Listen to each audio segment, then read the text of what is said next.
Hello? Hello, hello there, Jay. Yes. Great. Yeah, I'd like to introduce you to my audience here. This is, of course, Unlock the Door Radio and on UCY TV. And tonight we're going to be speaking with Jay Weidner. I pronounced that right, correct? Yes, you did. Excellent.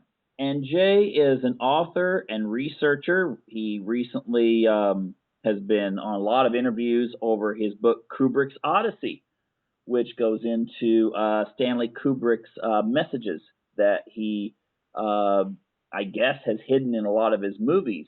And being a Kubrick fan, of course, I can see a lot of those things in those films. So, but tonight, I'd like to deal with more esoteric knowledge and so forth. And Jay, I just wanted to ask you. I just recently saw the Noah movie, the one with Russell Crowe. Yep. And I was wondering, in the movie, it's presented that Noah, of course, is saving the world because humans have destroyed it. And the, I guess you could say that at the very beginning, it says that there's been an industrial movement. And we see throughout the film kind of a very primitive, maybe 1890s industry depicted as the society of Noah's day, which of course goes against the whole Noah being some farmer out in the middle of nowhere dressed in some sort of Middle Eastern garb. But is this kind of, is this maybe something more accurate of what it was like? Or is human history different than what we see? Is it something that's more of a it's gone up and down, and maybe there's been time periods where human society has been more advanced than it is today? Well, yeah, I do believe that. The texts from India, the Mahabharata, and the Purana texts from India, which go back thousands and thousands of years, say, that there was extremely advanced civilization thousands of years ago. It had flying vehicles named Vimana craft. And there's even evidence in, I think it's Libya, of a nuclear explosion. There's a rounded glass, which was what happens to sand when it gets melted by nuclear weapons. And we know there's the Baghdad battery, which is about a fully functional battery, which is about 4,000 years old. There's all sorts of little things that we found that would seem to indicate that humanity has been here for a lot longer than we have been previously led to believe.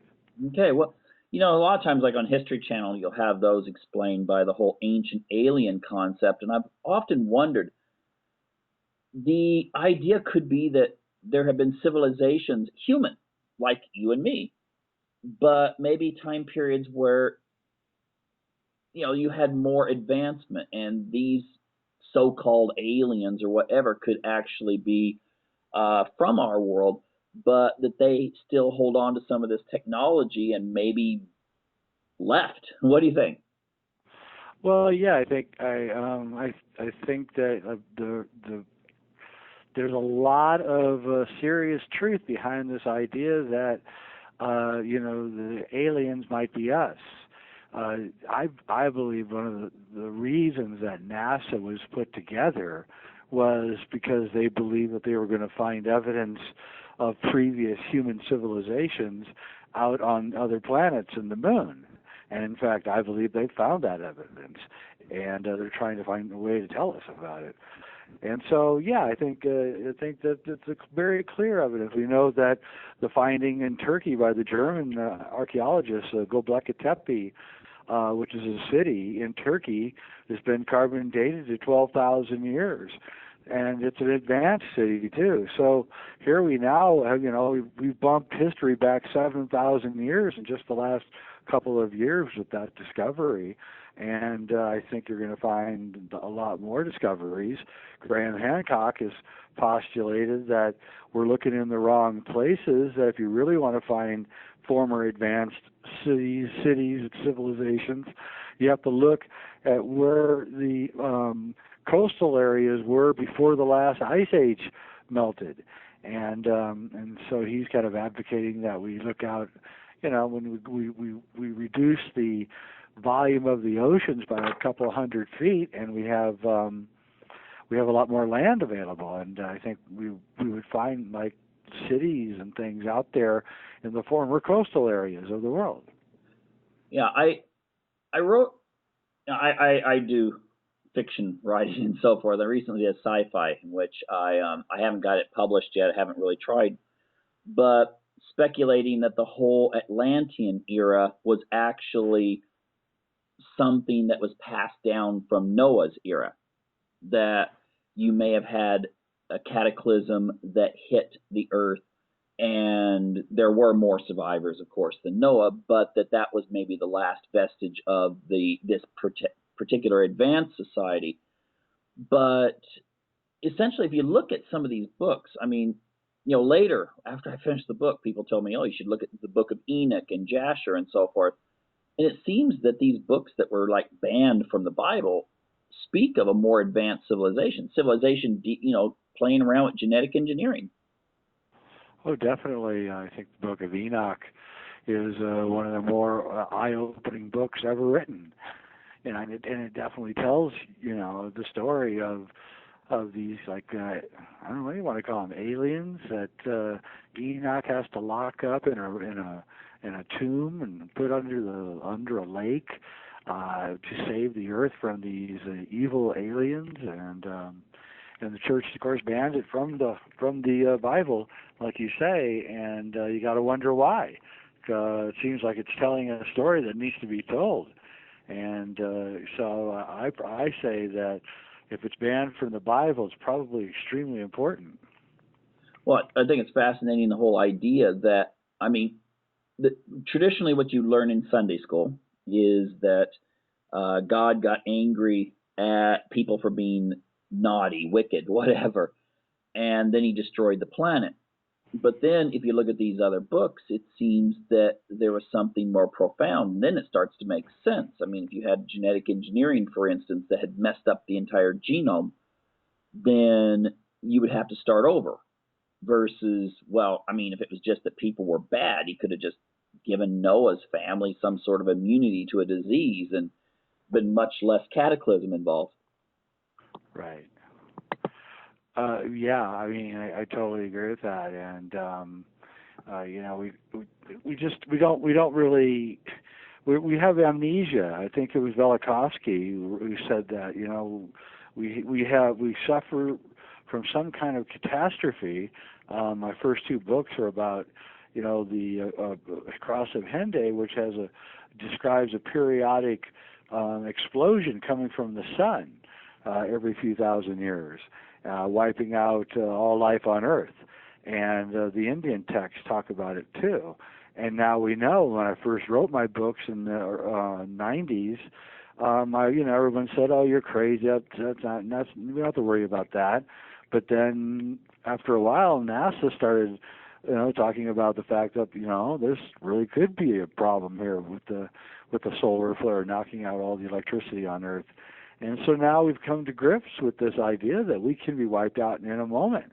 And so if we can be wiped out in a moment and go back to 4th century BC, in 20 minutes, which could easily happen, then yeah, anything is possible once you understand that.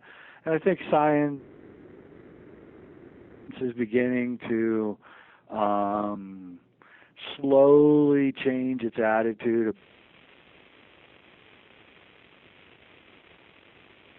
Yes?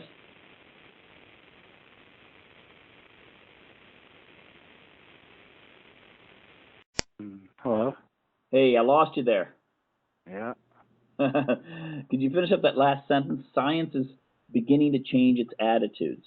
Yeah, science is beginning to, I think, finally change its attitude, and is starting to accept that we might have been around a little bit longer than they previously thought. Now, a lot of people, I mean, my understanding is some sort of cataclysm hit around 12,500 years ago. Yeah, I would agree with that. Okay, could that be, for instance, when the flood would have taken place? I mean, Yeah, I think that there's no doubt there was a flood. So you have to ask yourself, okay, so what happened? Well, you have you have the poles getting more and more ice build up over an ice age, right? And then it begins to warm up. But the ice doesn't melt like uniformly. What happens is that the surface of the glaciers, the top surface of it will melt, and then it'll form what they call glacier lakes. And so what happens is that finally there's a big enough warm up where the ice dams begin melting, and then you have literally torrents of water pouring through these ice dams that's been melting for thousands of years. We know this happened in Washington State. The entire Columbia River Basin was carved out by 12,000 years ago by this tremendous flood. And I think that when the ice age ended, waves and waves of water poured down on the whole planet and raised the sea levels by 150, 200 feet. And I mean, you can just imagine what this did. And so, yeah, and I just think we have to rethink it. Science agrees that there was this ice age ended 12,000 years ago, but what they don't agree on is that there could possibly have been a civilization previous to that. But fortunately, Göbekli Tepe is proving that wrong, and I suspect there's going to be other discoveries as we go on here. well, isn't there? I don't remember what city it is, but there's some city in the Andes in which it's very advanced, very intricate, but yet it's the line it has for the equinox. Which a lot of these civilizations would usher in the spring. Its line is off. Everything's perfect except its line is off unless you take it back about 10, 15,000 years. Yeah, you're talking about Polanski's work in Bolivia. Yeah, exactly. The whole city there in Bolivia was built probably about 15,000 years ago. It's the only way that it makes sense. And so, and again, science is just they accepted this gradualism theory, and they can't break free of it. Yet they acknowledge, slowly that the universe outside the Earth is actually a very dangerous place, with asteroids bouncing around like billiard balls, and the sun not nearly being as stable a sun as they previously thought. So I mean, the idea that there isn't a catastrophe coming is ridiculous. It's just when, it's not if. Okay, you speculate, or correct me if I'm wrong, you speculate that some people have, well, I mean, we got Noah and the boat, he escapes the whatever catastrophe, but that other people, other civilizations may have had people that escaped as well. Yeah, they had.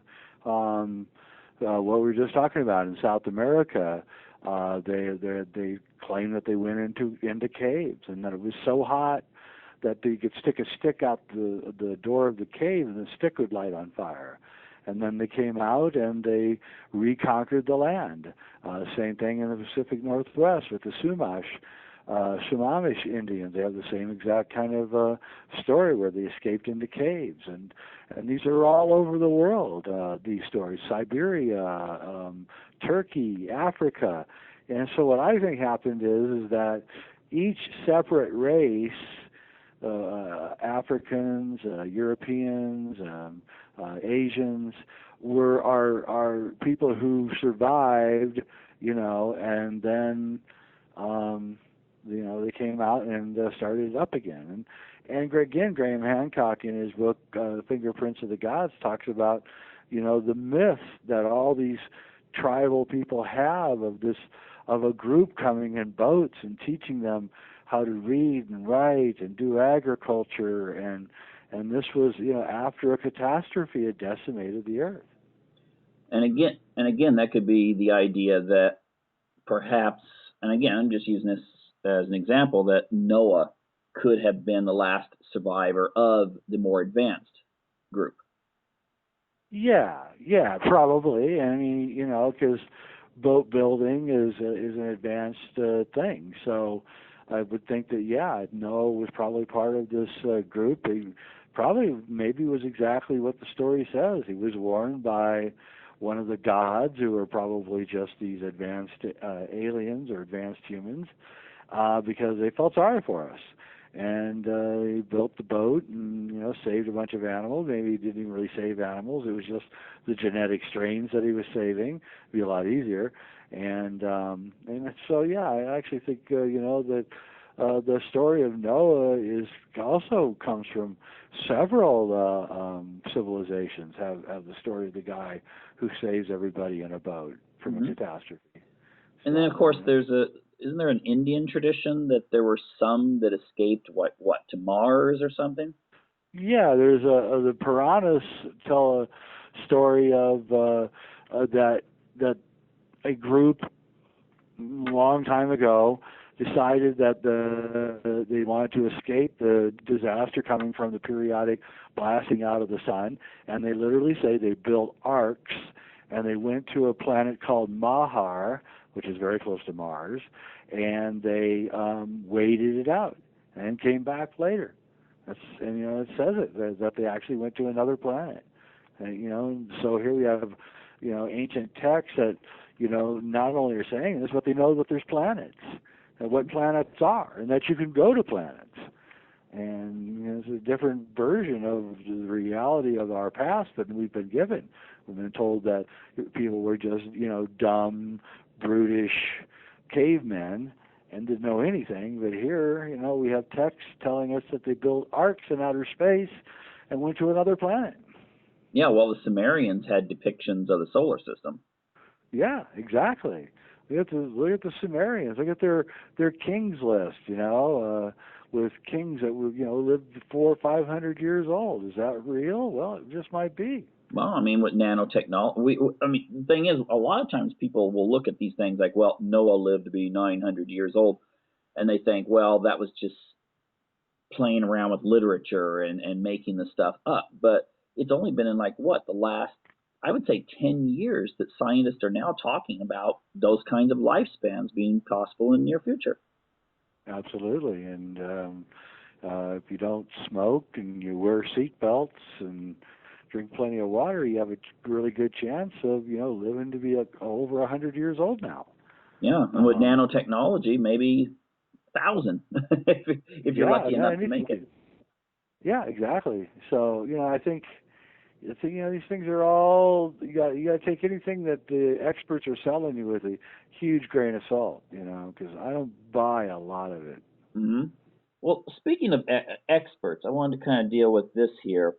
The one thing I threw into my book, and I think it may be symbolic of what things are really like, is a stratified society in which one is very super spiritualistic and the other one's just the regular people. You actually attack religion, and it's just kept as a ritual.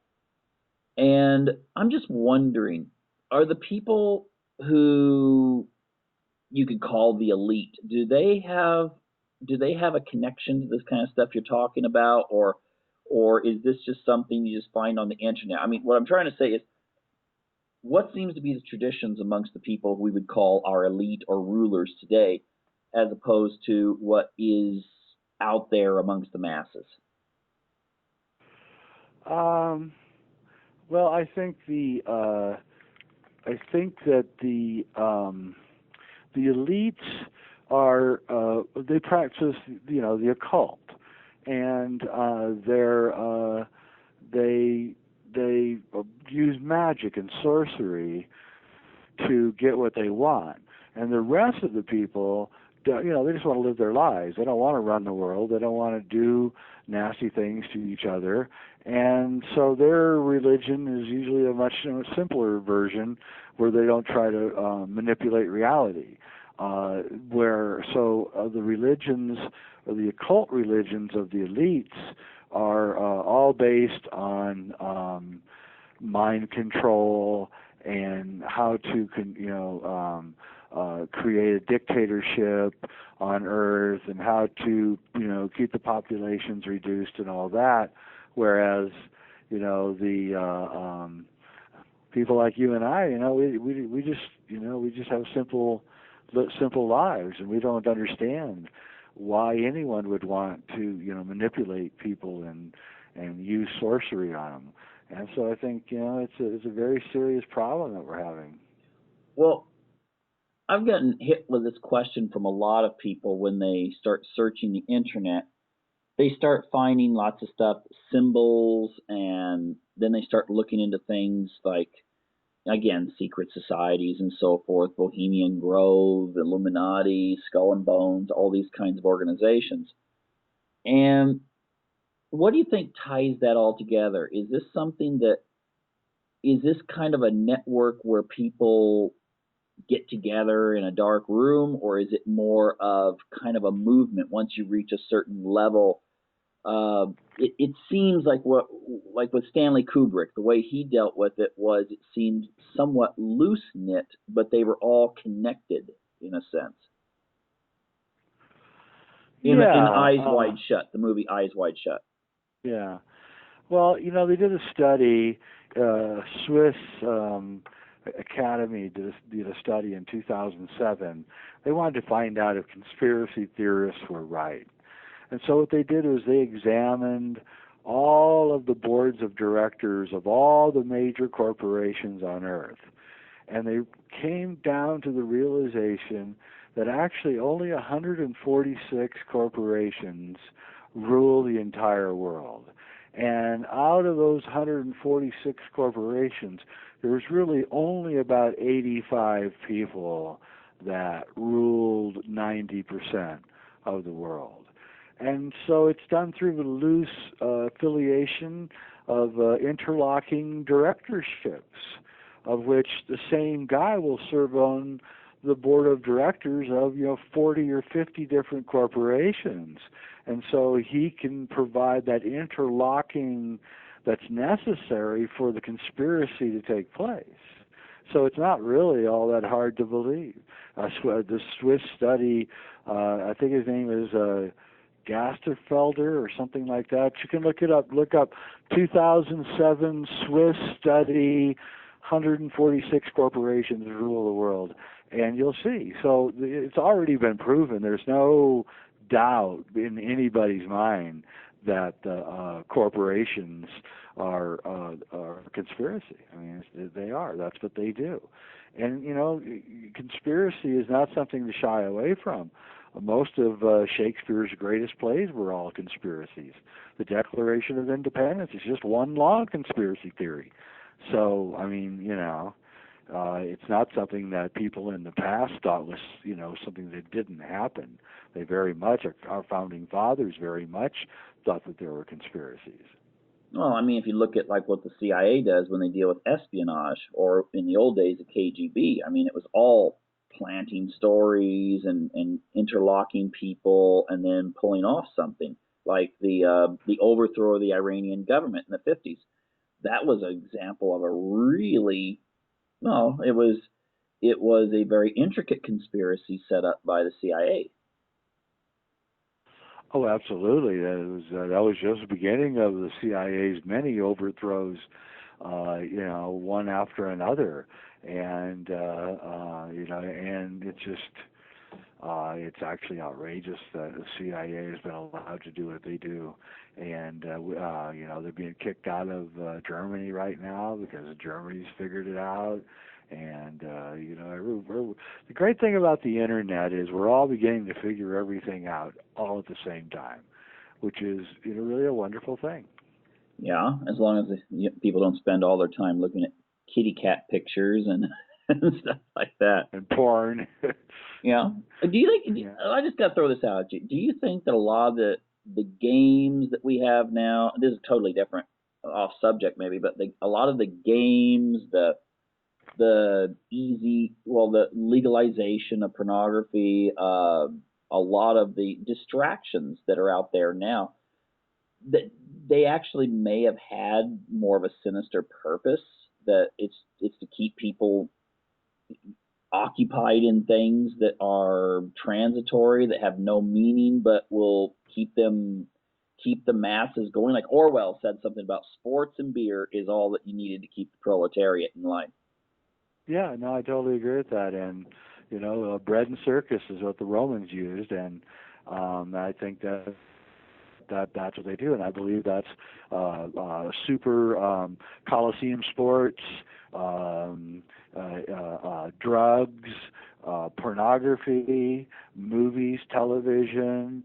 All these things are designed to put you into a helpless state.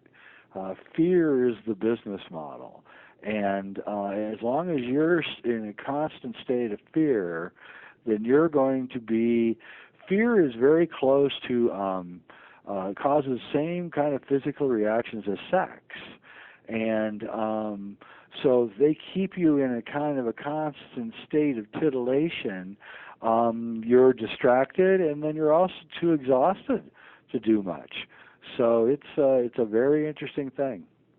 Which explains how the network news makes so much money. I mean, they give very simple news stories that usually are heavily doctored by the government, and then when you think the world's pretty much on the end, they give you all these great products you can buy. Yeah, because the whole point is just to sell products, and so it's a situation where we're kind of caught, and we. So I suggest you don't watch television. I don't, and you stay away from the media. Don't get any of my news from regular media outlets. I get my news from alternative media outlets. I make sure I check stories left, right, and center to make sure that I'm not getting a skewed story. And I believe that we are creating a new media that is going to overthrow the old media, and which it's doing right now, because the new media is actually more reliable than the old media, and then that's going to subsequently cause a political overthrow, and then the power structures will be overthrown. Well, absolutely. If you just relied on the normal media, I mean, it's so simplistic and distorted and lots of lies. Like, for instance, we look at Ukraine. What's left out is what's important. The media does not report anything really about what's No, going on. the people are so abysmally ignorant about what's going on over there that I was just talking to a woman yesterday. You know that Putin invaded Ukraine. I'm like, Putin never invaded Ukraine. What are you talking about? It's like they don't even have any idea what is really going on. They don't realize that it was in fact American neocons who put the guy in power and overthrew the democratically elected president of Ukraine, and in an effort to surround Putin and to pressure him.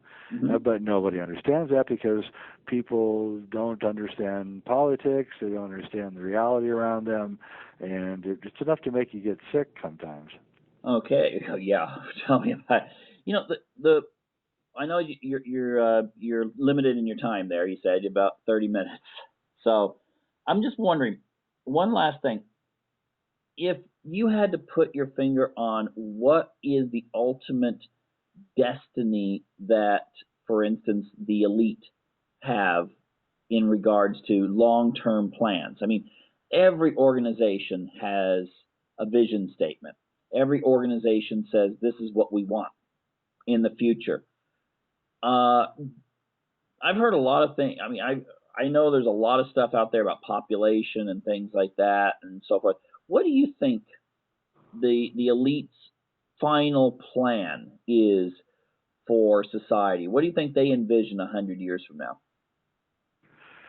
Well, there's two things. They have a plan, which they think they're going to achieve, and they think they're working towards that achievement.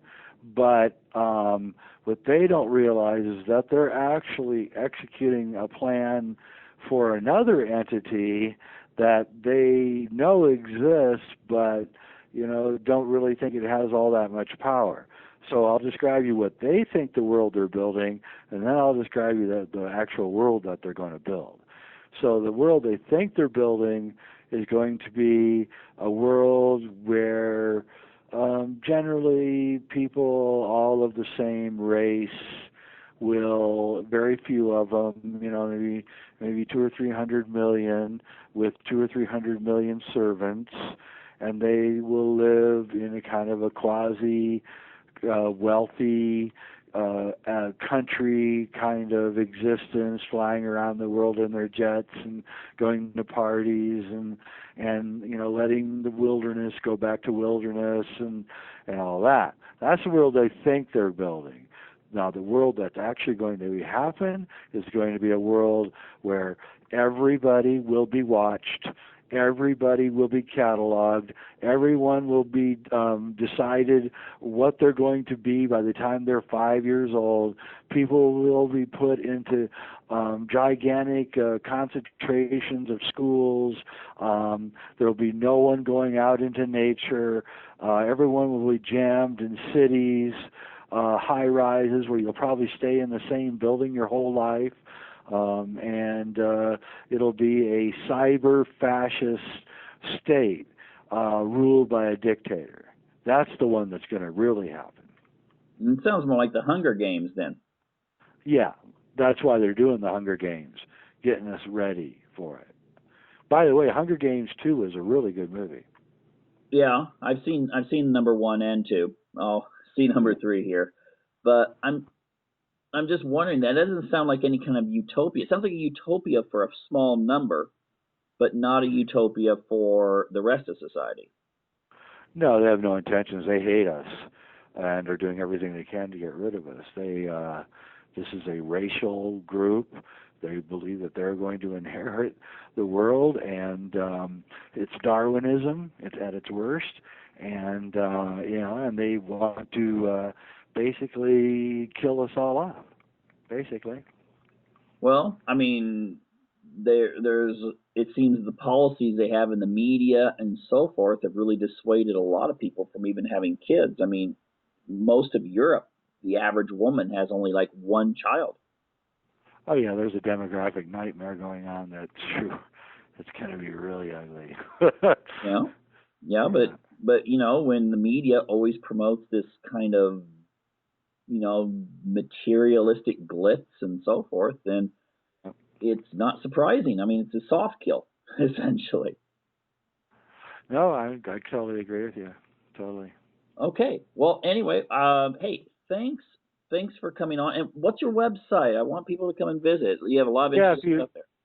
Yeah, you can go if you want to read my my free articles. It's jayweidner.com, jayweidner.com, and then the website to get my films is sacredmysteries.com. Okay, excellent. Well, thank you for sharing all this information with us tonight. Thank you very much. Okay, you take care now. Okay.